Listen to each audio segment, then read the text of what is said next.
पाकिस्तान प्रायोजित आतंकवाद पर नरेंद्र मोदी सरकार के प्रहार का आरंभ है प्रचंड। जिस तरह से भारत ने पाकिस्तान में मुरीद के हो या बहावलपुर, सियालकोट हो या पाक अधिकृत जम्मू और कश्मीर, आतंक के 9 ठिकानों और गढ़ों पर जो प्रहार किया, उसमें जो 5 बड़े आतंकवादी मारे गए हैं लश्कर तैयबा और जैश ए मोहम्मद के, आज तक के पास वो पूरी लिस्ट है जिसमें लश्कर और जैश के बड़े आतंकी मारे गए। 7 मई के ऑपरेशन सिंदूर में जो टॉप 5 आतंकी ढेर हुए, आज तक के पास वो पूरी सूची है जिसमें कंदहार हाईजैक कांड का आतंकवादी और सरगना जो उसमें शामिल था उसका नाम भी शामिल है। और अब आपको पता चलेगा कि आखिर क्यों उन आतंकवादियों की मौत पर पाकिस्तान रो रहा है, कि एक पाकिस्तान आर्मी के लेफ्टिनेंट जनरल कंधा दे रहे हैं, पाकिस्तान आर्मी चीफ ताबूत पर फूल चढ़वा रहे हैं अपने नाम का, और मरियम नवाज जो मुख्यमंत्री है पाकिस्तान के पंजाब सूबे की। देखिए ये पूरी लिस्ट आपके पास आज तक पर है, एक्सक्लूसिव। मुदस्सर खादियान खास, मुदस्सर एलियस अबू जुंदा, लश्कर तैयबा का इंचार्ज, मरकज तैयबा मुरीद के गार्ड ऑफ ऑनर मिला था इस आतंकवादी को। हम वो तस्वीरें दिखाएंगे, पाकिस्तान की सेना ने कंधा दिया था इसकी अर्थी को, इसके ताबूत को। इसके अलावा इंस्पेक्टर जनरल पंजाब पुलिस वहां पर मौजूद थे जब इसका नमाज जनाजा पढ़ा जा रहा था। हाफिज मोहम्मद जमील, जैश ए मोहम्मद सबसे बड़ा भाई आतंक के मौलाना मसूद अजहर का ये इंचार्ज था, मरकज सुभान अल्लाह बहावलपुर का, और मेरे सहयोगी अरविंद ओझा पूरी जानकारी के साथ हमारे साथ जुड़ रहे हैं। आतंक पर प्रचंड प्रहार ऑपरेशन सिंदूर के तहत पूरी सूची आपके पास है अरविंद, विस्तार से एक एक आतंकवादी का नाम और उसकी भूमिका, और क्यों पाकिस्तान आज रो रहा है, विस्तार से बताइए। पाकिस्तान न सिर्फ रो रहा है गौरव, बल्कि झूठा भी पाकिस्तान है। और भारत की इस ऑपरेशन ने कहीं न कहीं पूरी तरह से पाकिस्तान को इंटरनेशनल फोरम पर एक्सपोज कर दिया है, क्योंकि जो ऑपरेशन सिंदूर चलाया गया था उसमें कई खूंखार आतंकवादी मारे गए थे, लेकिन 3 दिनों की बारीकी से इन्वेस्टिगेशन के बाद जो हमारी एजेंसियों ने पड़ताल की है उसमें 5 ऐसे बड़े नाम हैं, ऐसे बड़े आतंकी हैं लश्कर तोयबा और जैश ए मोहम्मद के, जिनको हमले में मार गिराया गया है। और बड़ी बात यह है कि आपको याद होगा गौरव, आपने देखी होगी अभी हाल फिलहाल में तस्वीरें कि किस तरीके से एक special designated terrorist Abdul Rauf वो खड़ा है और पीछे लाइन लगाकर पाक आर्मी के लोग खड़े हैं, उसमें लेफ्टिनेंट जनरल एक पाक आर्मी का वो भी खड़ा है और आंसू बहा रहे हैं। वो आतंकी कौन था, वो जनाजा किसका था? वो जनाजा था मुदस्सिर उर्फ अबू जुंदाल का, जो मरकज तोयबा मुरीदके में, जहां पर 26/11 की प्लानिंग हुई थी, उस मुरीदके में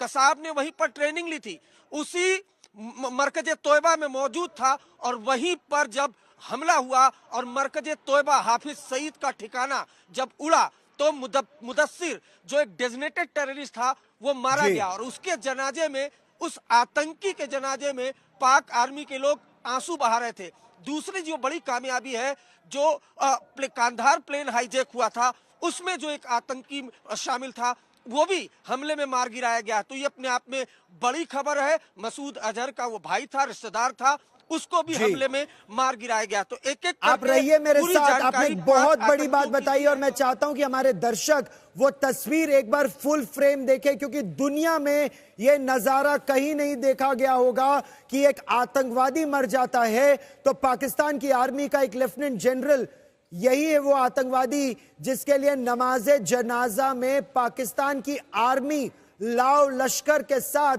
उसके ताबूत को कंधा देने के लिए पहुंचती है। कंधा अगर दिया जाता है तो वो पाकिस्तान की पंजाब सूबे की जो मुख्यमंत्री हैं वो अपने नाम का वहां पर वो रीत पहुंचवाती हैं, और इन आतंकवादियों के नमाज जनाजा में पाकिस्तान की सेना पहुंचती है। ये दुनिया में कोई नहीं समझ सकता। वो तस्वीर मैं अपने चाहता हूं कि वो तस्वीर दिखाइए कि पाकिस्तान की सेना वहां मौजूद है, नमाज जनाजा में फातिहा पढ़ा जा रहा है जब एक आतंकवादी को दफनाया जा रहा था। जैसे उनके किसी अपने को दफना दिया गया हो। लेकिन पाकिस्तान की सेना को अगर आप देखिए तो ये उनका अपना ही है जो मारा गया है। पाकिस्तान की सेना का एक सिपाही है, ये माना आतंकवादी है, लेकिन ये आसिम मुनीर का अपना सगा है। ये देखिए, ये तस्वीर जरा गौर से देखिए, वर्दी पहने, मैरून बेरे लगाए, ये देखिए पाकिस्तान के राष्ट्रपति के नाम पर वहां पर रीत आती है, पाकिस्तान के आर्मी चीफ के नाम की रीत वहां पर पुष्प चक्र लगाया जाता है।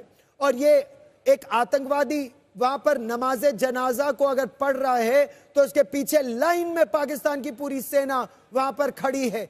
यह है आतंक का असली चेहरा। और इसके बाद अगर पाकिस्तान को फाइनेंशियल एक्शन टास्क फोर्स की ग्रे लिस्ट में नहीं डाला जाता तो एक कितना बड़ा अपराध दुनिया कर रही है। एक बार फिर आपको अरविंद ओझा के पास लिए जाता हूं। अरविंद, ये देखिए, इसको विस्तार से बताइए इन तस्वीरों को। नहीं, बिल्कुल देखिए ना आप, ये देखिए ये किस तरह से रो रहे हैं। और जो आपको जो सफेद कुर्ते में दिख रहा होगा वो भी बड़ा आतंकवादी है। हमें जो इंडियन एजेंसीज के सोर्सेस ने बताया है वो स्पेशल डेजिग्नेटेड टेररिस्ट है। और उस स्पेशल डेजिग्नेटेड टेररिस्ट के पीछे कौन खड़ा है, सबूत है पाकिस्तान आर्मी के लोग, पाकिस्तान आर्मी का एक लेफ्टिनेंट जनरल, और उसके साथ आगे खड़ा है कौन, स्पेशल डेजिग्नेटेड टेररिस्ट लश्कर तोयबा का। और उसके सामने जो ताबूत है, जिस ताबूत में एक आतंकवादी की लाश पड़ी है, वो आतंकवादी मरकज तोयबा जो मुरीदके में मौजूद है, हाफिज सईद का सबसे बड़ा ठिकाना, उसी मुरीदके से 26/11 हमले की प्लानिंग की गई। कसाब समेत 10 आतंकवादी जो मुंबई में आए थे उनको इंटेलिजेंस की ट्रेनिंग दी गई उस मरकज तोयबा में जहां डेविड हेडली मौजूद था। वहीं पर जब ये आतंकवादी मारा गया, जब हमारी सेनाओं ने वहां पर अटैक किया और उसको मारा गया, तो किस तरीके से उस आतंकी के जनाजे में रो रहे हैं पाक आर्मी के लोग। और रो रहा है कि और ये पूरी सूची मंजीत नेगी भी हमारे साथ जुड़ रहे हैं। रहिए मेरे साथ मंजीत नेगी हमारे साथ जुड़ रहे हैं। मंजीत, जिस तरह से इंटेलिजेंस एजेंसीज के पास ये पूरी सूची पहुंची है, पाकिस्तान बेनकाब है इस समय। पाकिस्तान की आर्मी और आतंक का जो चोली दामन का साथ है, ये समय दुनिया के सामने है।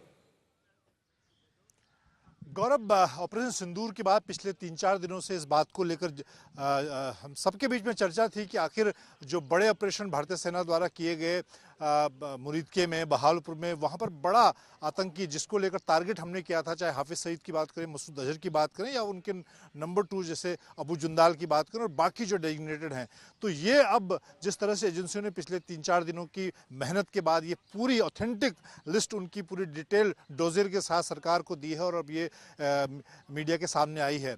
सबसे खास बात कि ये कोई पहलगाम का ही बदला नहीं है, बल्कि आप देखें IC-814 से लेकर 26/11 आतंकी हमले से लेकर अब तक भारत में जितने बड़े आतंकी हमले हुए हैं उसमें कहीं ना कहीं लश्कर और जैश के बड़े इन आतंकियों का हाथ रहा है। और यही वो जैश के आतंकी हैं जिनको हमें छोड़ना पड़ा IC-814 के एवज में। तो ये आप पूरे संदर्भ में देखें तो ये बहुत बड़ा अचीवमेंट है एजेंसियों के लिए, हमारे सेनाओं के लिए, जिन्होंने इस कार्रवाई को अंजाम दिया। और अब आने वाले दिनों में भारत के लिए एक बड़ा सबूत के तौर पर ये अंतर्राष्ट्रीय मंच पर भी है। और अब कोई इस बात को लेकर भी सवाल नहीं उठा सकता देश के अंदर या देश के बाहर कि भारत ने जो आतंकियों के खिलाफ बड़ा ऑपरेशन लॉन्च किया उसमें आखिरकार सफलता किस तरह से मिली। जी, आप बिल्कुल सही कह रहे हैं। एक बड़ी सफलता है भारत की इंटेलिजेंस एजेंसीज के लिए। जिस तरह काम किया है भारत की एजेंसीज ने, पूरी सूची तैयार की। और सबसे इसमें जो चीज आपको दुनिया में तो सबको अजीब लगेगी, पाकिस्तान में शायद ये नॉर्मल है कि एक आतंकवादी के जनाजे में पाकिस्तान की सेना पहुंची हुई है। आतंकी के जनाजे में जो पुष्प चक्र या जो रीथ लेंग हो रही है वो पाकिस्तान के राष्ट्रपति आसिफ अली जरदारी के नाम पर हो रही है, पाकिस्तान के army chief general Asim Munir के नाम पर हो रही है। और जो तीसरी रीथ वहां पर है वो मरियम नवाज के नाम पर हो रही है।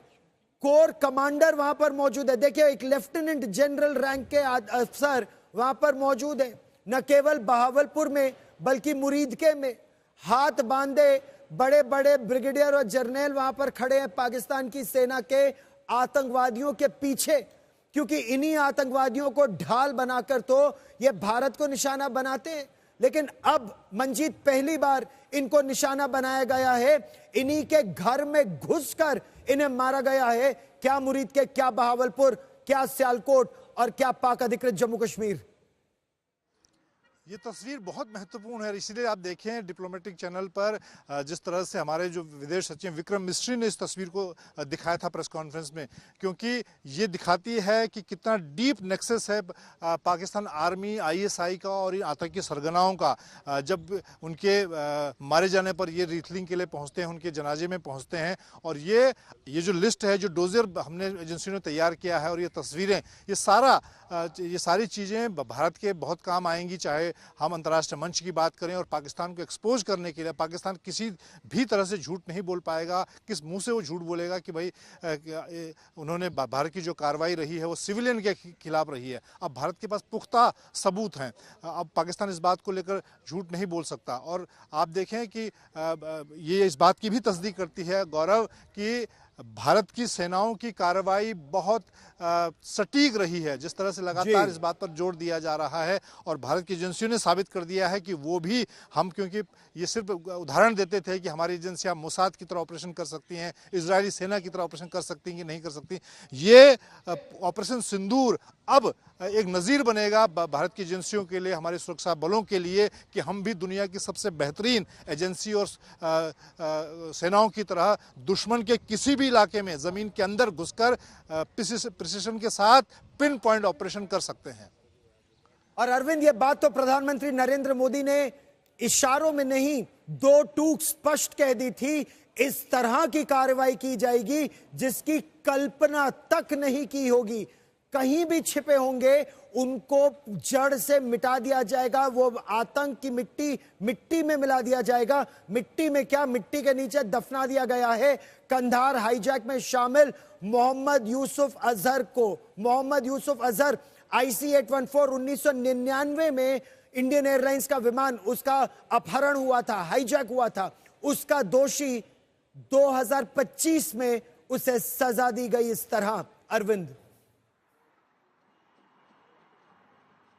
देखिए, प्रधानमंत्री नरेंद्र मोदी ने जो कहा बिहार की धरती से कि आतंकियों की बची खुची जमीन मिट्टी में मिला देंगे, उसको अंजाम तक भी भारतीय सेना ने पहुंचाया। और जो आपने कहा, बिल्कुल ये अकल्पनीय है गौरव। आप भी जानते, आप इतने सालों से जम्मू कश्मीर पाक को कवर करते रहे हैं। किसने सोचा था कि बहावलपुर में जाकर हमला होगा और वो ठिकाना उड़ाया जाएगा? किसने सोचा था कि मुरीदके में हमला होगा, उसको उड़ाया जाएगा? न जाने कितने अधिकारी आए, उन्होंने कागज पर इन्वेस्टिगेशन में इन दो ठिकानों का जिक्र किया और रिटायर हो गए। किसी ने नहीं सोचा था, पाकिस्तान ने भी नहीं सोचा था। पीओके में जरूर सर्जिकल स्ट्राइक की सोची थी, लेकिन बहावलपुर जैश का इतना बड़ा ठिकाना और मुरीद के लश्कर का इतना बड़ा ठिकाना किसी ने नहीं सोचा होगा। और जब वहां पर टारगेट हुआ है, उसके बाद पाकिस्तान आर्मी, वो उसकी हालत खराब हो गई है। उसे डर है कि कहीं उसके घर में ही बगावत न हो जाए, कहीं जैश और लश्कर के आतंकवादी पाक आर्मी के खिलाफ बगावत न कर लें। इसलिए उनको जनाजे में जाकर शिरकत करनी पड़ी। न सिर्फ एक के जनाजे में, जो अभी हमारे पास जानकारी आई है, जो नाम है बल्कि खालिद एलियस अबू अकासा, ये आतंकवादी जम्मू कश्मीर में कई आतंकवादी वारदातों को अंजाम दिलवा चुका है गौरव। और जो इनपुट मिला है कि इसके भी जनाजे में, इसका जो जनाजा हुआ था फैसलाबाद में, वहां पर डिप्टी कमिश्नर फैसलाबाद के वो पहुंचे, उसके अलावा पाकिस्तान आर्मी के अधिकारी पहुंचे। तो आप अंदाजा लगा सकते हैं कि पाकिस्तान आर्मी किस दबाव में है, पाकिस्तान की खुफिया एजेंसी किस दबाव में है। एक तरफ भारत से खतरा, भारत वहां पर आतंकवादी ठिकानों को निशाना बना रहा है। दूसरी तरफ अब चूंकि वहां पर एक एक करके आतंकवादी मारे जा रहे हैं लश्कर और जैश के, तो लश्कर और जैश से भी उनको खतरा लग रहा है कि कहीं लश्कर और जैश के जो बचे खुचे आतंकवादी हैं वो पाकिस्तान आर्मी पर न हमला बोल दे। इस वजह से हर जनाजे में वो दिखे। और ये जो तस्वीरें हैं, बड़ी बात बता रहे हैं, आपने बिल्कुल सही कहा। कभी इसकी कल्पना भी नहीं की थी, सोचा भी नहीं था। मैंने तो IC-814 का हाईजैक 1999 में कवर किया था। हम लोग के सामने उस विमान का जिस तरह से अपहरण हुआ, कंदहार ले जाया गया, फिर वो जो परिवार प्रधानमंत्री के निवास के सामने लगातार रो रहे थे, हमने वो सब कवर किया है। कभी नहीं सोचा था उन आतंकवादियों के खिलाफ बहावलपुर में कार्रवाई होगी,